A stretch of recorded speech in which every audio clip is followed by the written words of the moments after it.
Yeah, it was hard. This knight of 3 b3 idea here that Hikaru plays so well, it's just annoying to face because it's not like you exploit it. You can't play super aggressive against it, and white controls the game, it feels. So he's going to have to bring something else here, but we have a NIMZO here. Very nice. Let's see how this goes.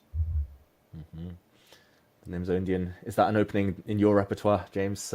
This one looking one of the most solid variations out there. Yeah, sometimes I'll play it.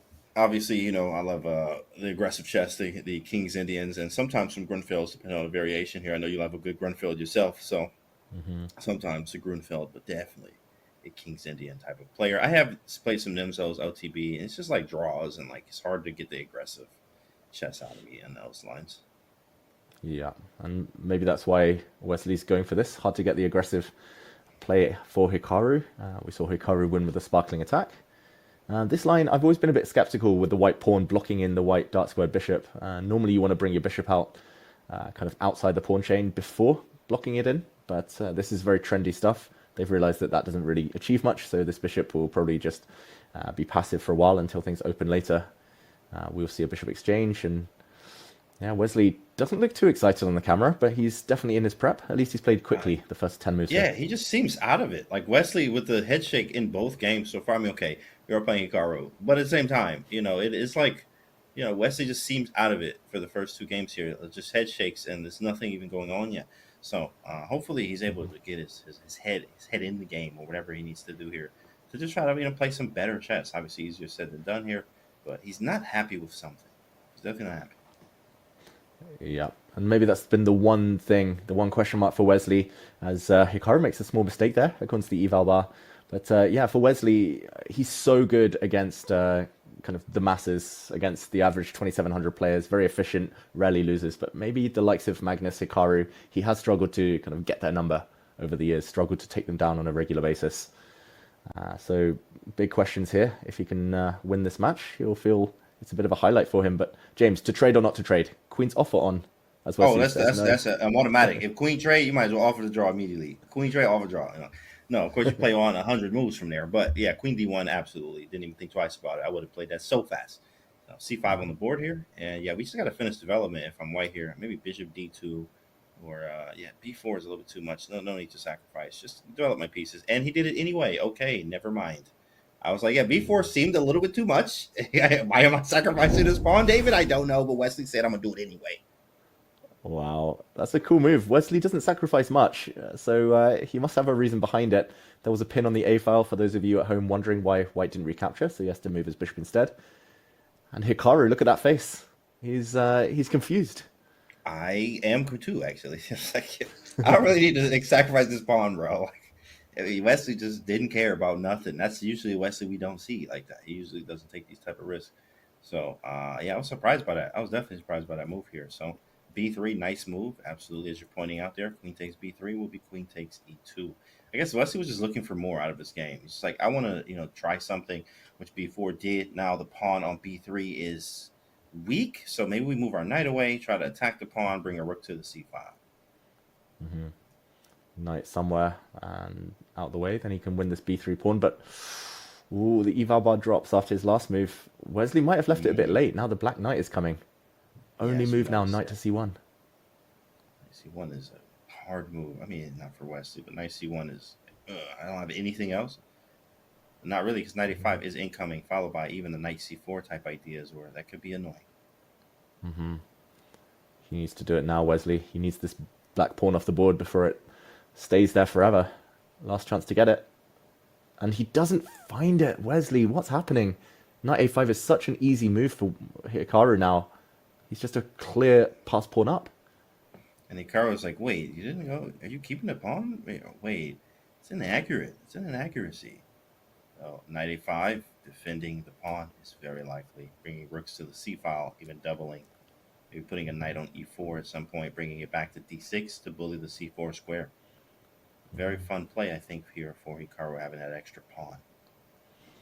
Yeah. And you can tell he's drawing those arrows in his mind. He plays knight a5 first. Big question is now what? Bishop takes knight is a threat to win the pawn back. So can Hikaru kind of transform his advantage into something bigger? How does he keep that pawn intact? Yeah, rook to c8. I'll give it back. You know what? I'll give it back to you. C4 would be takes. Oh, a little in between move, a little Ooh. little tweener there. Rook B1. Yeah, sneaky, sneaky. And now the black rook's going to come into this beautiful square, hit this weak pawn. Like you said, the black rook's actually going to double up on the c-file and just looks like total domination on the queen side. That's a bad position as an activity. It was Gary Kasparov had that famous quote. I love to hear it. He said, what is it? Piece activity trumps material most times. Obviously, if you have material, that's even better. But the activity of black's pieces seem to be better than white's. But now after the trade, I guess white's like, I'm a little bit active. I can get d5 now. Moves a rook, and okay, this could be a draw, possible, but not over yet. Takes. I do got the two passers here, so anything can happen, David. Yeah, probably a draw now with best play, but yeah, you've got to be a bit careful of the black rooks coming down to the second rank. The black pawns may be easier to push those. Wesley still with some questions. Hikaru, at least according to the computer, rushed a bit to trade off queens. If he kept the queens on the board, he would have been significantly better. So I think he's just playing it a bit safer. He's in the lead. Can't blame him. But Wesley's back in the game. Probably should give his king some breathing space in the near future, pushing one of these pawns. Don't want to get mated on the back rank.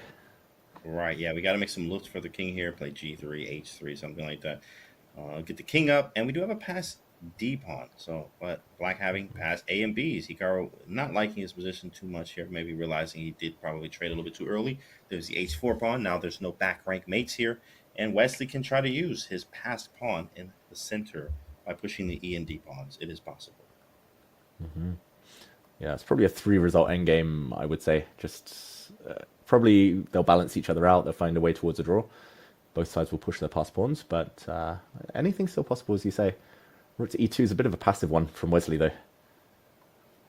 Yeah, I actually like it. The reason for it is because okay, I know you probably want to double on the second rank at some point. So now that won't happen here. But then he's like, well, you won't go to the seventh, so you do, and I got you. You know, same. H5 with an h6 threat. He says not today. King g7. Wesley throwing those pawns up the board. He's got connected pawns in the center. I'm expecting those to push. And okay, Hikaru apparently not playing the best moves. The bar going up a bit, down a bit confused maybe. But hard to be accurate in rook endgames. They have such a drawish tendency that I'm going to predict a draw. How about you? I think the same. I think the same as well. Book behind the pass pawn. The rook is always best placed behind pass pawns on offense and defense. So rook behind the pass pawn. You gotta be careful. Wait a second. A and B are quick because the rook is, I have a rook on A3 and the B file too. So I actually can push both of these. Like if I get pawns on A4 and B3, that could be kind of dangerous. The D pawn can't do it by itself.